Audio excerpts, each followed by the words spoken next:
कभी सोचा है कि हमारे आसपास जो पेड़ पौधे हैं वो सिर्फ देखने में सुंदर नहीं है, असल में वो हमारे जीवन की बुनियाद हैं। आज हम इसी फ्लोरा यानी वनस्पतियों की हरी दुनिया को समझेंगे और जानेंगे कि क्यों इसे जीवन की नींव कहा जाता है। तो जब हम किसी जंगल या पार्क को देखते हैं, मन में क्या आता है? क्या ये बस ढेर सारे पेड़ हैं या फिर कुछ और भी है? चलिए इस हरी भरी दुनिया के असली मतलब को जरा और करीब से जानते हैं। तो चलिए सबसे पहले एकदम बेसिक सवाल से शुरू करते हैं। ये फ्लोरा शब्द, इसका असल मतलब क्या है? ये सिर्फ एक साइंटिफिक टर्म नहीं है, बल्कि उस नींव का नाम है जिस पर हम सबका जीवन टिका हुआ है।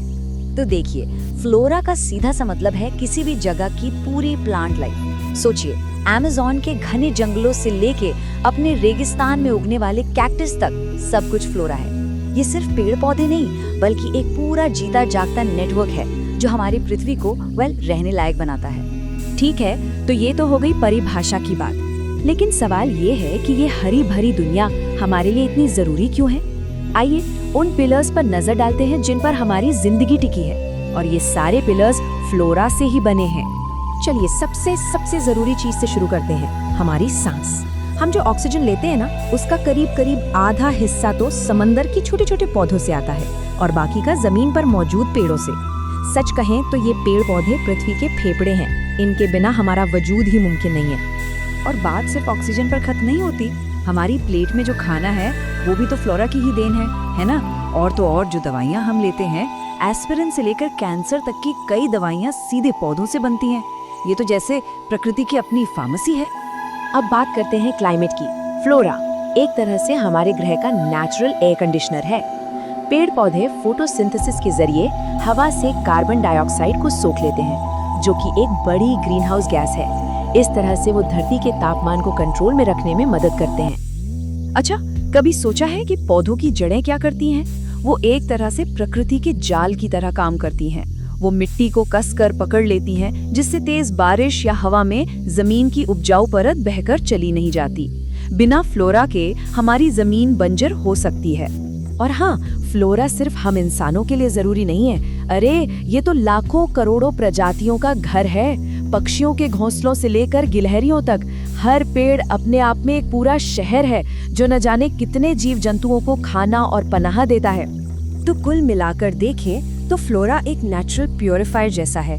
ये हवा को साफ करता है, पानी को फिल्टर करता है और एक ऐसा हेल्दी माहौल बनाता है जिसमें जिंदगी पनप सके। ये कोई एक काम नहीं, बल्कि एक पूरा का पूरा सपोर्ट सिस्टम है। तो ये तो थे सारे फैक्ट्स, लेकिन इन फैक्ट्स को असल जिंदगी में देखने का मजा ही कुछ और है। चलिए अब एक कहानी सुनते हैं, हरितपुर गांव की कहानी, जो उम्मीद से भरी है। एक गांव था हरितपुर। जैसा नाम वैसा ही वो गांव हुआ करता था, हरा भरा।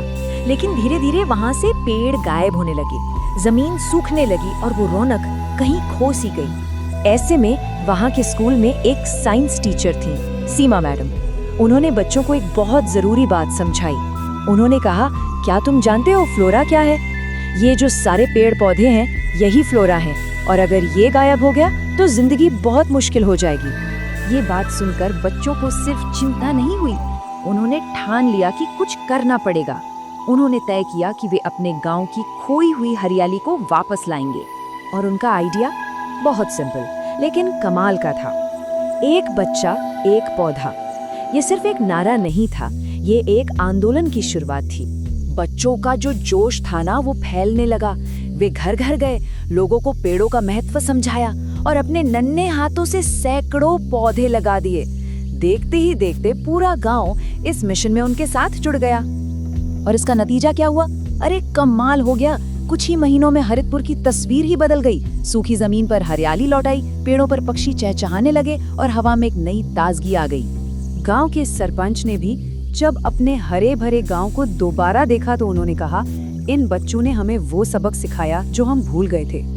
फ्लोरा सिर्फ पौधे नहीं, ये हमारी सांसें हैं, हमारा जीवन है। तो हरितपुर की ये कहानी सिर्फ एक गांव की नहीं है ना? इसमें हम सब के लिए एक बहुत गहरा सबक छिपा है। तो आखिर वो सबक क्या है? इस पूरी कहानी से ना 3 बहुत जरूरी बातें निकल कर आती हैं। पहली, फ्लोरा का असल सबक। दूसरी, एक अकेले इंसान की ताकत और तीसरी, हमारी सबकी मिलकर जो जिम्मेदारी बनती है वो। पहला सबक क्या है कि फ्लोरा सिर्फ हरियाली नहीं है, ये तो पृथ्वी का ऑपरेटिंग सिस्टम है। दूसरा कि एक अकेला बीज भी जंगल की शुरुआत कर सकता है, मतलब हर एक कोशिश कीमती है। और तीसरा और सबसे जरूरी कि प्रकृति को बचाने की जिम्मेदारी किसी एक की नहीं, हम सब की है। तो ये कहानी हमें एक सवाल के साथ छोड़ जाती है, इस हरी भरी धरती के लिए हम सब मिलकर क्या वादा कर सकते हैं। सोचिए, हरितपुर के बच्चों ने तो अपना वादा निभाया, अब बारी हमारी है।